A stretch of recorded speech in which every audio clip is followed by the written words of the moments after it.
OK. Premièrement, je veux remercier ceux qui ont contribué à cette présentation. Euh, il y a certaines personnes qui ont créé cette présentation et puis moi, je l'ai modifiée un peu pour la situation spécifique de la Colombie-Britannique. Alors, merci. Et je dois faire un avertissement, comme les avocats font en tout temps. Cet atelier a été conçu dans le seul et unique but de fournir des renseignements juridiques généraux au public. Alors, son contenu juridique ne fera pas l'objet de mise à jour et pourrait être donc périmé, incomplet ou inexact en tout moment. Dans une province ou un territoire donné, comme j'ai dit, je l'ai modifié pour la Colombie-Britannique, mais il faut toujours faire attention aux droits. De plus, son contenu n'est aucunement conçu pour fournir des conseils juridiques aux participants et participantes. Il est donc essentiel de toujours consulter un juriste afin d'obtenir un avis juridique et de ne jamais se fier au contenu juridique dans cette présentation. Je dirais que surtout en droit familial de la famille, chaque situation est différente, alors il faut absolument parler avec un avocat avant de prendre une décision importante dans la vie. Et on utilise le genre masculin et féminin sans discrimination. Il y a un petit scénario dans cette présentation et on veut garder les genres neutres. Alors, dans la présentation, on va couvrir plusieurs sujets: mariage, contrat de mariage, séparation, pension alimentaire pour enfants, pension alimentaire pour époux, partage des biens, le divorce et conjoint de fait en Colombie-Britannique. Alors, pour commencer, le partage des compétences. Le Canada, c'est plutôt compliqué parce qu'on a les lois fédérales et on a les lois provinciales et territoriales. Sur l'écran, vous pouvez voir qu'il y a des compétences différentes pour les lois fédérales et les lois provinciales, mais il y a deux actes les plus importants en droit de la famille. C'est l'acte fédéral, c'est l'acte de la loi sur le divorce. Et puis pour les lois provinciales, c'est le Family Law Act de la Colombie-Britannique. Et aussi, pour compliquer les choses encore plus, en Colombie-Britannique, on a plusieurs niveaux de cours. Alors, si on veut demander le divorce ou le partage des biens, il faut absolument aller à la Cour supérieure de la Colombie-Britannique.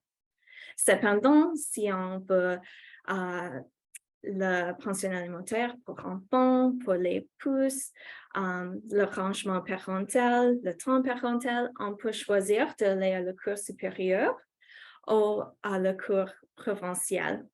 Alors, ça dépend et ça peut être une décision importante d'aller d'une cour à l'autre. Alors, si vous avez l'occasion, surtout parler avec un avocat pour choisir le meilleur cours pour votre situation. Alors, le scénario. On a Ben et Myriam qui sont ensemble depuis 4 ans. Ils se sont rencontrés à l'université et ils ont 2 enfants âgés de 1 et 3 ans, nommés Joseph et Sophie. Ils habitent dans une maison unifamiliale achetée il y a 2 ans. Ben et Myriam se sont fiancés le mois dernier et planifiaient se marier l'an prochain. Ce sera leur premier mariage. On a des questions à se poser. Ben et Myriam remplissent les conditions préalables au mariage? Oui. Pour pouvoir se marier au Canada, il faut avoir au moins 16 ans, être consentant sans pression, intimidation ou autre influence et ne pas avoir le lien parenté avec son futur époux et être divorcé si on est déjà marié.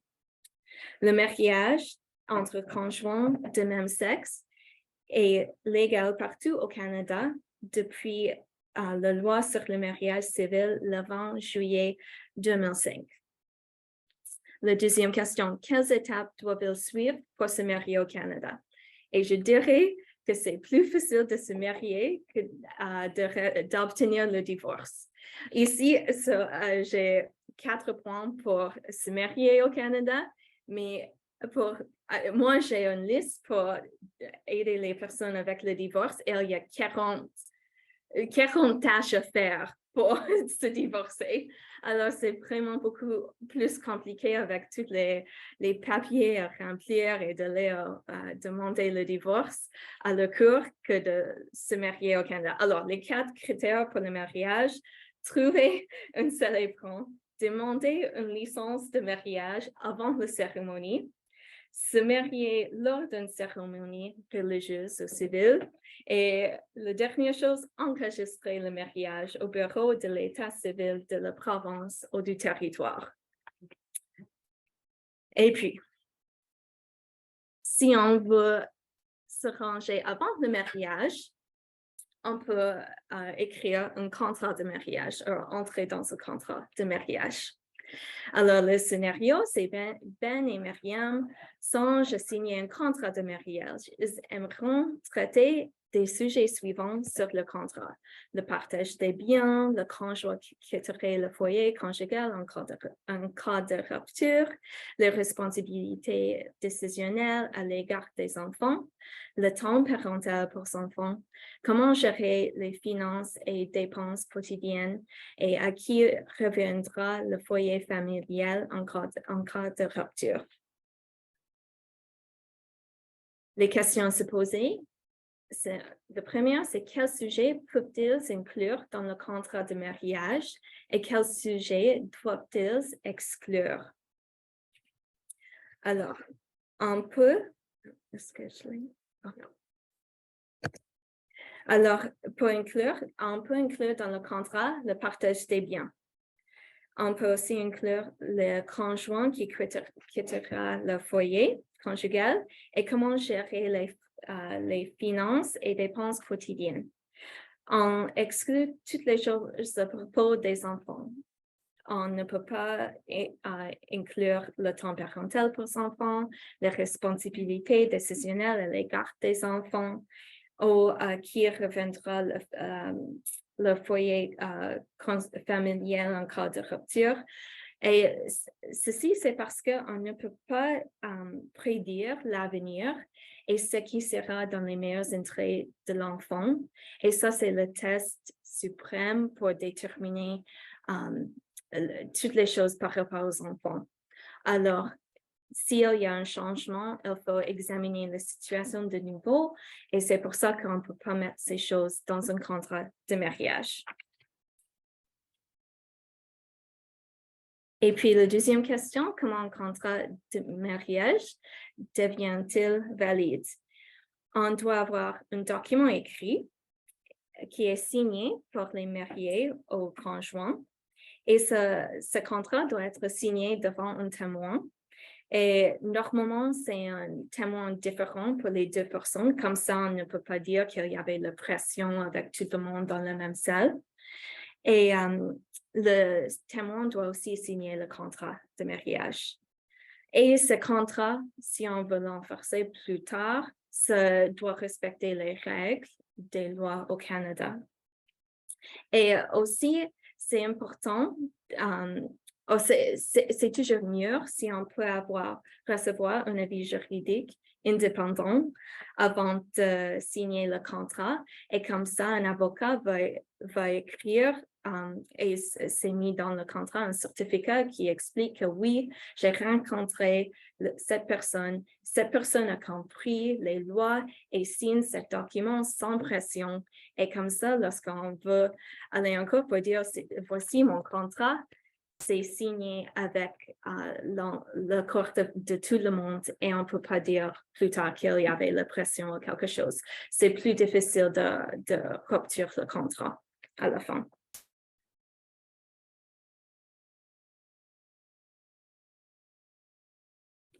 Et est-ce qu'un contrat de mariage peut être modifié? Ça, c'est une question importante. Et la réponse, c'est oui, on peut modifier un contrat de mariage, mais ça doit être avec l'accord les deux personnes qui ont signé le contrat.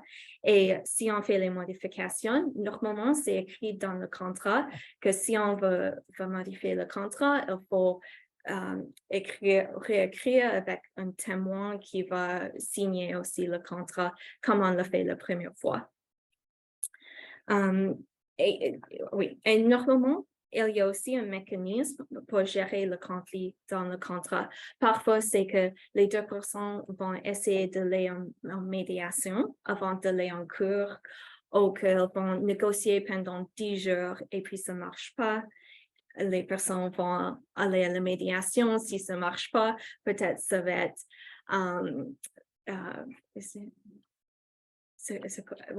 aller en cours ou quelque chose, toujours d'essayer de résoudre la situation avant d'aller en cours.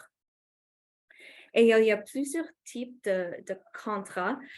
Ici, on parle de contrat de mariage. Il y a aussi un accord de cohabitation. C'est avant d'habiter ensemble ou tout au début d'habiter avec quelqu'un. Il y a aussi les prénuptiels, c'est comme le contrat de mariage. Et aussi, après le mariage, on peut aussi signer un contrat de type mariage comme postnuptiel. Alors, on peut signer les contrats n'importe quel temps pendant la relation. Et à la fin de leur relation, on peut signer un contrat de séparation. Alors, la séparation. Avec le scénario, après 10 ans de mariage, Ben et Myriam décident de se séparer et d'entamer les procédures pour obtenir un divorce. Ils veulent cesser toute vie commune. Joseph a maintenant 11 ans et Sophie a 13 ans. Les enfants passeront une semaine sur 2 avec chaque parent. Il s'agit d'un arrangement de temps parental partagé. Et pour avoir une situation de temps parental partagé, il faut que chaque parent a les enfants au moins 40% de temps. Alors, ça ne doit pas être exactement 50-50, mais 40%, ça suffit pour avoir le temps parental partagé. Et les questions se poser. Ben et Myriam doivent-ils aller devant un tribunal pour se séparer? Non, pour la séparation, Ben et Myriam peuvent se séparer sans demander une ordonnance des tribunaux. Dans ce cas, ils peuvent régler les conséquences de leur séparation en concluant un accord de séparation, un contrat à la fin. S'ils peuvent régler toutes les choses toutes seuls, mais s'ils ont des problèmes, se régler leur relation, c'est comme ça, il faut aller en cours pour peut-être demander à un juge de décider leur situation. Et qu'est-ce qu'un accord de séparation? Lorsqu'un couple décide de se séparer, les conjoints peuvent signer un accord de séparation. Ce contrat aide les conjoints qui se séparent à s'entendre sur les conditions de leur séparation sans avoir besoin d'aller devant un juge. Cet accord servira de base au jugement de divorce s'il y a un divorce plus tard.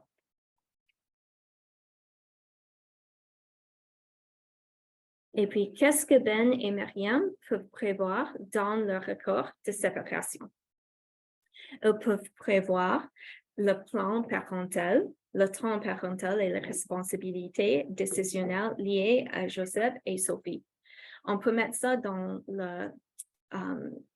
à la fin de la séparation, dans le contrat, mais pas au début de la relation, parce que lorsqu'on se sépare, on évalue la situation actuelle des enfants. Et alors, la pension alimentaire pour les enfants et pour époux peut être mis dans le contrat et le partage des biens, notamment la maison familiale et surtout en Colombie-Britannique, ça c'est le bien le plus significant de la famille. Et avec les prix de la maison, c'est là où on voit surtout la bataille en droit de famille pour les biens. Deuxième question, est-ce que le corps de séparation peut être modifié? Oui, comme on a dit avec le contrat de mariage, on peut modifier le contrat de séparation et c'est toujours mieux si on peut le faire avec la médiation ou quelque chose, mais parfois, il faut aller en cours. Surtout si la situation des enfants a changé, on peut aller en cours pour dire que, OK, maintenant, un enfant veut habiter avec l'autre parent tout le temps. Par exemple, qu'est-ce qu'il y avait les âges des enfants? Oui, par exemple, Sophie qui a 13 ans, peut-être dans 3 ans, elle a 16 ans, elle veut seulement habiter avec sa mère. Si son père n'est pas d'accord avec ça, la mère va peut-être devoir aller en cours pour demander que Sophie habite avec elle la majorité du temps. Et maintenant, le pension alimentaire pour les enfants. Alors, le scénario, Myriam travaille pour une usine locale et a un salaire brut de 80 000 $ par an. Ben a démarré au foyer avec les 2 enfants pendant leur mariage. Ben travaille maintenant à temps partiel depuis la séparation, gagnant un salaire brut de 20 000 $ par an.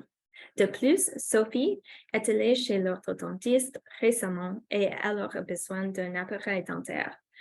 Joseph a également été sélectionné pour jouer dans un tournoi de football au niveau national le mois prochain. Ben et Myriam ne savent pas comment partager ces dépenses. Question à se poser. Qu'est-ce que le pension alimentaire pour enfants? Alors, le pension alimentaire pour enfants est généralement destiné aux enfants à charge. Autrement dit, les enfants de moins de 19 ans. En Colombie-Britannique, c'est 19 ans parce que ça, c'est l'âge majoritaire. Par exemple, en Alberta, et j'ai travaillé en Alberta avant, c'est l'âge de 18 ans. Alors, ça dépend de la province. Et parfois, on dit, mais est-ce que ça, c'est égal, que c'est différent chaque province, mais tous les enfants se trouvent au Canada. Mais c'est pour ça que c'est important de toujours suivre les lois de la province, surtout au Canada parce qu'on a les compétences fédérales aussi. Alors, oui, en Colombie-Britannique, c'est l'âge de 19 ans. Ou si l'enfant poursuit les études postsecondaires, aussi il y a un enfant avec une maladie, un handicap, par exemple, et si l'enfant a toujours besoin des parents et du soutien de leurs parents, cet enfant peut recevoir la pension alimentaire jusqu'à il n'y a pas d'âge limité, mais souvent c'est durant les études universitaires pour secondaire qu'on continue à payer la pension alimentaire par enfant. Et on dit que c'est le droit de l'enfant de recevoir l'argent, c'est pas le droit du parent. Et puis, comment la pension alimentaire pour enfants est-elle établie? Alors, c'est établi avec le revenu brut du parent payeur et selon le nombre d'enfants.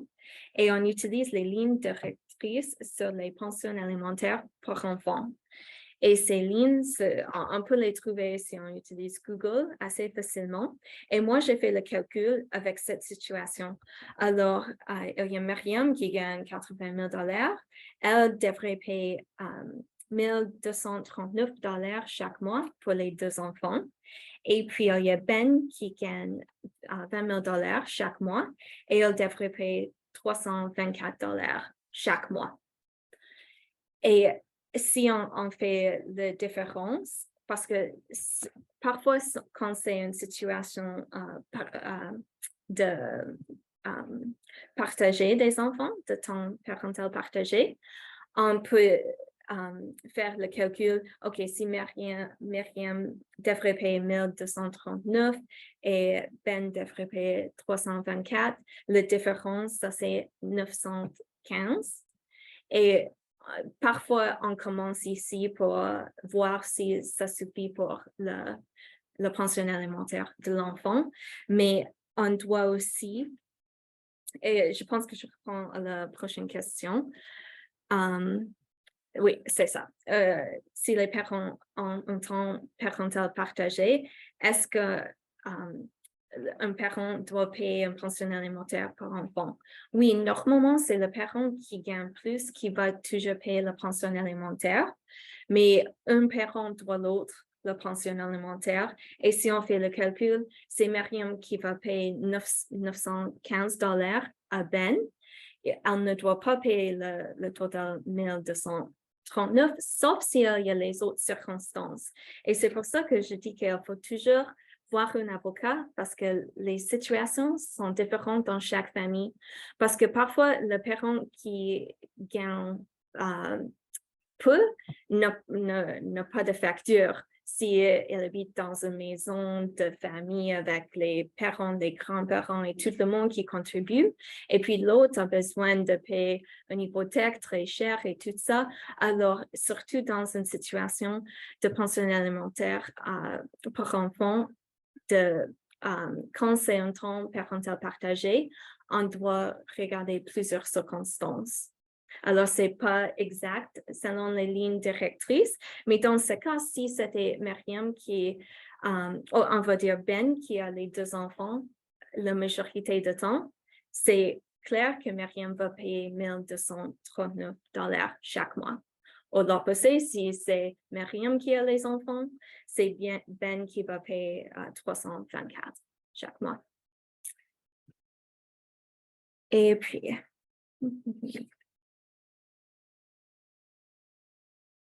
alors, pour l'appareil dentaire de Sophie et les frais liés au tournoi de football de Joseph sont-ils inclus dans le montant de base de la pension alimentaire? Non. La réponse, c'est non. Ces choses sont des dépenses spéciales ou extraordinaires. Et les dépenses spéciales ou extraordinaires sont des dépenses liées à la garde d'un enfant qui ne sont pas couvertes par le montant de base des pensions alimentaires par enfant. Et ces dépenses ne sont pas obligatoires, mais ce sont des... oui, si on va en cours, un juge peut choisir ou non de demander que les parents paient ces dépenses. Et normalement, on regarde les circonstances financières des parents. Si c'est une activité qui va être bien pour l'enfant, par exemple, si l'enfant a toujours joué à hockey et les parents se séparent, mais c'est triste quand l'enfant ne peut pas continuer dans le hockey, alors normalement, on va dire que oui, l'enfant peut continuer à hockey et les 2 parents vont contribuer. Mais on dit que souvent, c'est le parent qui gagne plus, qui paye plus. Et on fait un calcul. Alors, dans cette situation, c'est Myriam qui va payer 80% et Ben qui va payer 20%. Parce qu'en total, la famille gagne 100 000 $, Myriam 80 000, Ben 20 000, alors c'est 40-20%. Et les autres dépenses qui sont partagées comme ça sont souvent gardes d'enfants et normalement un juge va dire que oui, ça c'est une dépense importante pour les enfants. La part des primes d'assurance médicale et dentaire. Pour les enfants, ça peut être aussi une dépense spéciale. Les dépenses de santé, comme dans cet exemple, l'appareil dentaire, normalement, oui, c'est important pour l'enfant, on va le payer. Si c'est pour un compte d'été de devenir actrice et ça va coûter 10 000 $, peut-être non, c'est trop cher, c'est triste, mais non, petite Sophie, tu ne peux pas faire ça cet été. Et j'ai lu plusieurs cas dans lesquels les juges ont dit non, ça c'est vraiment trop pour les enfants. On va choisir 1 ou 2 activités chaque année, mais encore ça dépend de la situation familiale. Et il y a aussi certaines dépenses extraordinaires raisonnables liées à une école, à un programme éducatif, par exemple le tutoring. Oui, si un enfant a besoin de plus d'aide après l'école pour ses études. Et une dépense liée à l'éducation postsecondaire dans les frais scolaires de l'université. Et ce que je vois, c'est souvent on parle de ça lorsque l'enfant est prêt pour l'université parce que c'est difficile de déterminer les montants des frais universitaires avant d'avoir choisi un programme et tout ça. Encore un scénario pour la pension alimentaire pour époux. Alors, dans cette situation, Ben souhaite maintenant obtenir une pension alimentaire pour époux. Il espère se faire dédommager pour avoir sacrifié sa capacité de gagner un revenu pendant la durée de leur mariage, puisqu'il s'est occupé des enfants lorsque Mariam travaille. Alors, les questions. Qu'est-ce que la pension alimentaire pour époux? Alors, une pension alimentaire pour époux est une somme d'argent qu'un époux paye à l'autre après la séparation ou le divorce. On utilise parfois aussi l'expression aliment. La pension alimentaire pour époux est habituellement payée sur base mensuelle, mais elle peut aussi être versée en tant de montant forfaitaire. Et parfois, c'est mensuel et on doit déterminer le montant et la durée de payer la pension alimentaire si c'est payé mensuel. Si c'est payé à un montant forfaitaire, comme en anglais on dit un lump sum of spousal support. Si c'est payé comme ça, normalement c'est parce qu'on va prendre l'argent de la maison familiale et payer ça, et puis c'est fini tout d'un coup, comme ça, c'est fait. Parce que je vois que parfois, lorsqu'il y a quelqu'un qui paye la pension d'époux mensuelle, ça devient vraiment fatigant de toujours créer cette chèque à l'autre. Alors, il y a certaines personnes qui préfèrent payer en une somme comme ça à la fin, s'il y a suffisamment d'argent. Mais parfois, c'est pas une option. Et qui peut demander un pension alimentaire pour époux? Alors, lorsque un couple se sépare, l'un ou l'autre des époux peut demander une pension alimentaire pour époux.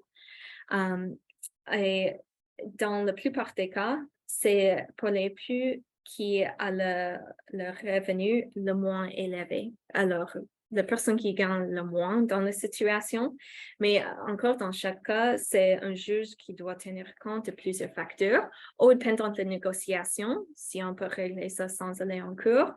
On va regarder les facteurs comme la situation financière et les besoins des époux, la durée de la pension, de la période pendant laquelle les époux ont vécu ensemble. Alors, si c'est quelques ans, 2 ou 3 ans, c'est beaucoup moins de payer que si c'est une relation de 20 ans, par exemple. Les rôles des deux époux pendant le mariage, est-ce que quelqu'un est resté à la maison avec les enfants pendant que l'autre travaillait?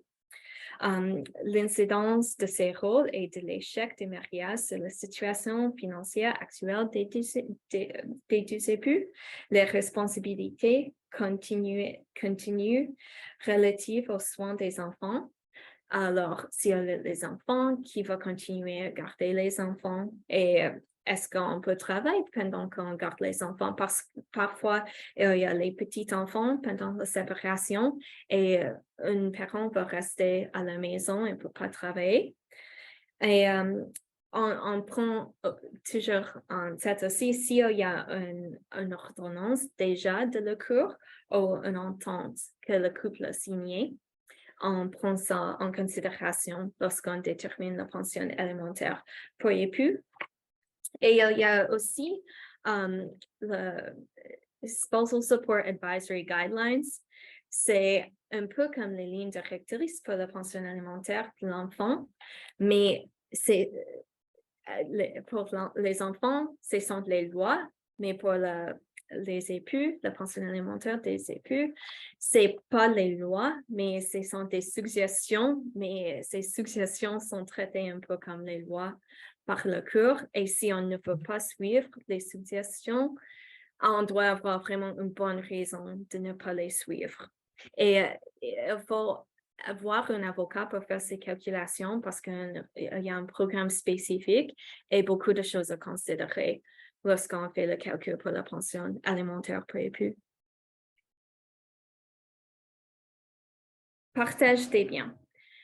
Ben et Myriam ont acquis plusieurs biens familiaux tout au long de leur mariage. Ils ont acheté une maison, ils possèdent une voiture, un compte conjoint, un régime enregistré d'épargne retraite, RIR, et le meublement de la maison, etc. Ils souhaitent maintenant procéder au partage des biens. Il y a certaines situations quand ceci, c'est plutôt facile et des autres cas quand ça devient compliqué. Et aussi parfois, lorsqu'on dit bien, mais dans les biens, on a les actifs et les dettes. Alors, les plus et les moins. Et parfois, on divise seulement les moins parce que ça c'est inclus dans les biens. On ne peut pas lasser, c'est pas égal de lasser une personne avec toutes les dettes et l'autre qui prend tous les biens. Alors, il y a les deux qu'il faut régler à la fin. Alors, qu'est-ce qui est inclus quand on parle des biens familiaux? Alors, ce sont généralement les biens qui ont été acquis par l'un ou l'autre des conjoints. Alors, ce sont les choses qu'un ou l'autre acquis, pas les deux ensemble. Alors, le compte bancaire de Myriam et le compte bancaire de Ben sont inclus et le compte bancaire de la famille aussi.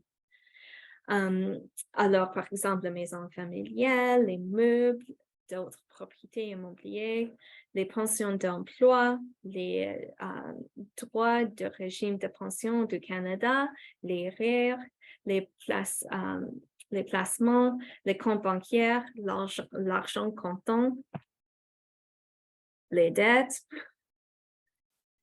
Alors, ici, j'ai écrit une petite table pour montrer comment on peut diviser les biens. Et parce que la deuxième question, c'est quelles sont les étapes à suivre pour le partage des biens. Premièrement, il faut écrire une liste. Qu'est-ce qu'on a? Au moment de séparation, qu'est-ce qu'on avait dans cette famille? Et ici, j'ai écrit, alors, il y a la maison avec, j'ai mis les meubles dedans. Et normalement, on ne va pas dans chaque chambre de la maison pour compter les meubles et mettre un prix. On va généralement mettre un prix pas exact. Ou si une personne va prendre la maison, cette personne prend les meubles avec la maison. Aussi, j'ai déjà travaillé sur un dossier avec il y avait une personne qui avait un tapis de 10 000 $ et ça, c'est un objet plus cher. Alors ça, cet objet avait son propre ligne, sa propre ligne, mais c'est pas toujours comme ça. Alors, la maison avec les meubles, voiture, compte conjoint, rire et hypothèque. Alors, dans cette situation, on voit que dans les deux colonnes pour Myriam et Ben, les deux ont 2100 $ à la fin. Parce qu'on va dire que les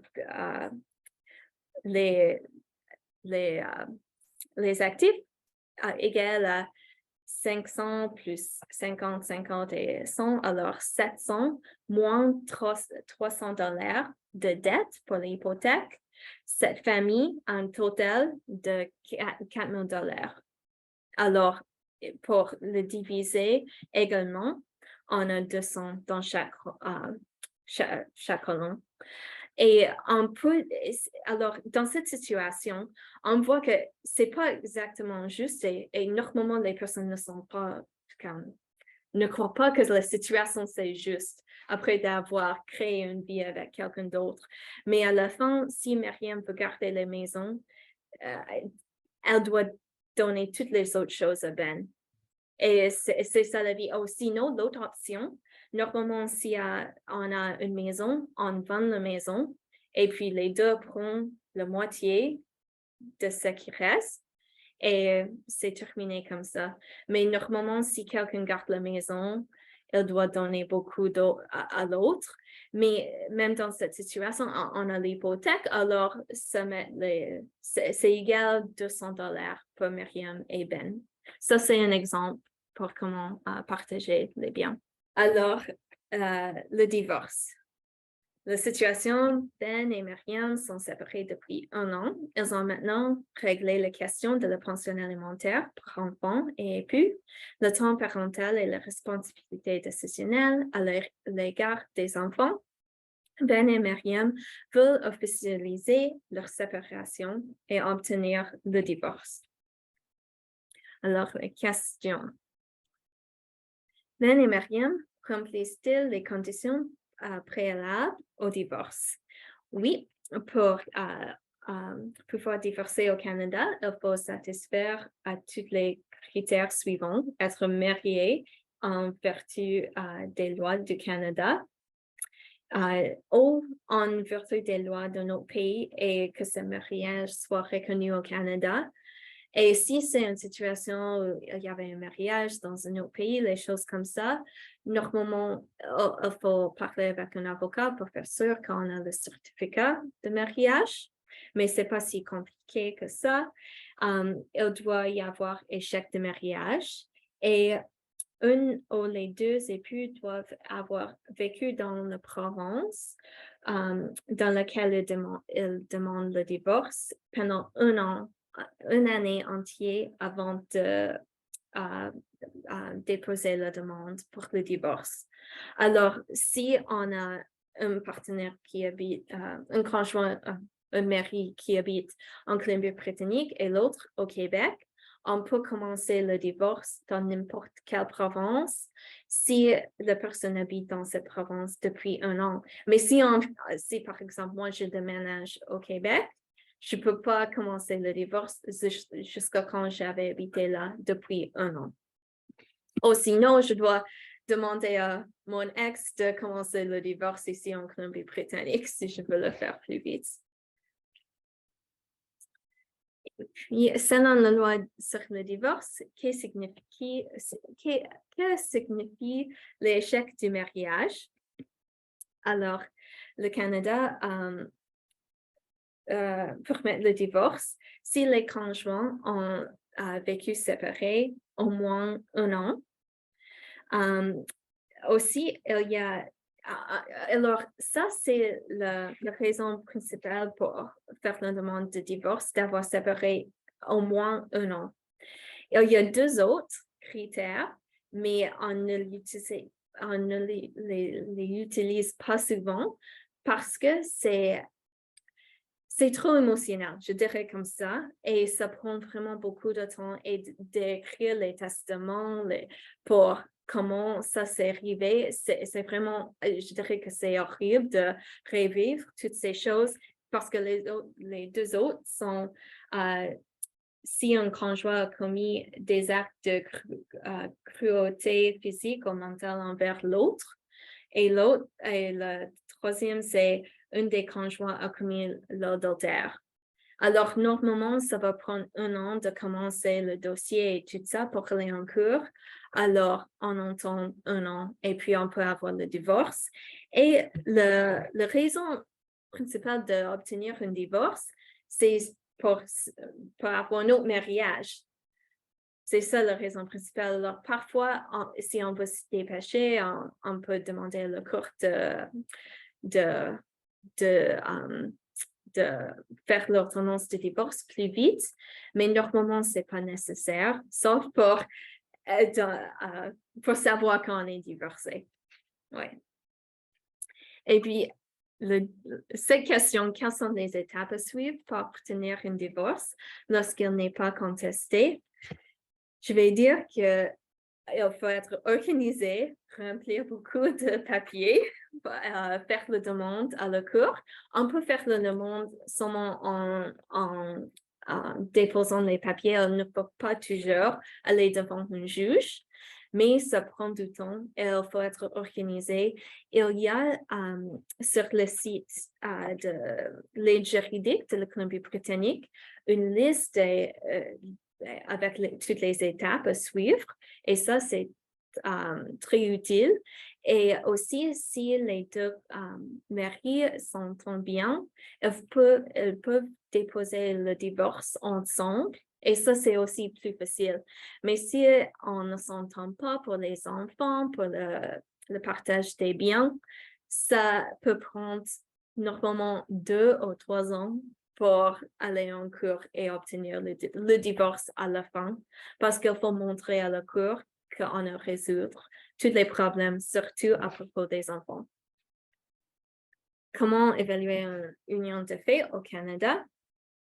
C'est lorsqu'on habite 2 ans ensemble en Colombie-Britannique, on regarde la relation, si c'est comme une relation comme les maris, ça, c'est une relation de conjoint. Parfois, le problème, c'est est-ce qu'on est dans une situation de conjoint de fait. Alors, si on pense qu'on devient plus et plus à une situation de conjoint de fait, parler avec un avocat pour savoir si c'est ça la situation. Parce que si c'est une situation de conjoint de fait, on a beaucoup, plus ou moins les mêmes droits que les personnes qui se sont mariées. Alors ici, j'ai une table. Alors ici, en Colombie-Britannique, c'est s'il y a la cohabitation de 2 ans ou avoir un enfant ensemble. Et c'est pour ça que c'est important de savoir de savoir que les provinces sont différentes. Même si on déménage pendant une relation, ça peut changer les lois, les règles à suivre. Normalement, il y a beaucoup de provinces qui ont 3 ans. Ici, les autres provinces. Et quel type de contrat familial pouvez-vous signer? On a parlé de ça avant. C'est un accord de cohabitation. Et on peut mettre beaucoup de choses dedans, comme qui va payer le loyer, qui va payer pour l'Internet, les choses comme ça. Oui, à qui appartiennent les meubles. On peut mettre beaucoup de détails dans le contrat ou pas beaucoup, ça dépend de la situation. Et puis, ah oui, et c'est la même chose qu'on ne peut pas prédire ce qui va se passer avec les enfants. Alors, on ne peut pas mettre les choses comme ça dans le contrat. Comment les conjoints de fait peuvent-ils mettre fin à leur relation, à leur union? Les conjoints doivent simplement ne plus habiter ensemble et choisir de se séparer. Et s'il y a une personne qui choisit de se séparer de l'autre, c'est la séparation, c'est fini. Parfois, je vois ça, qu'il y a quelqu'un, mais moi, je ne veux pas se séparer, mais si l'autre est séparé de toi, c'est fini, vous êtes séparés. Et aussi, le cours reconnaît qu'on peut être séparé et continuer à vivre dans la même maison, surtout avec les frais de la vie. En ce moment, c'est vraiment cher de trouver un autre appartement, acheter une autre maison.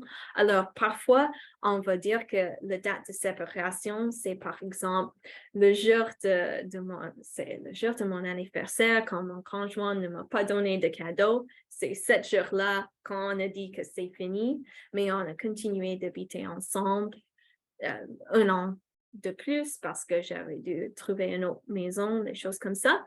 Alors, c'est fini quand on dit que c'est fini. Il y en a un qui dit, Un qui dit que c'est prêt. Et parfois, ça, c'est écrit dans un contrat de mariage ou de conjoint, qu'on va dire que c'est la séparation quand on est écrit dans une lettre ou un email, quelque chose comme ça, et on l'envoie à l'autre.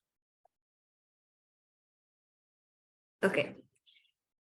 Et je vais aussi dire ici qu'on peut avoir 2 conjoints au même temps. Parce que si on est toujours marié, il n'y avait pas de divorce avec nos premiers partenaires, et puis alors on n'a pas de divorce.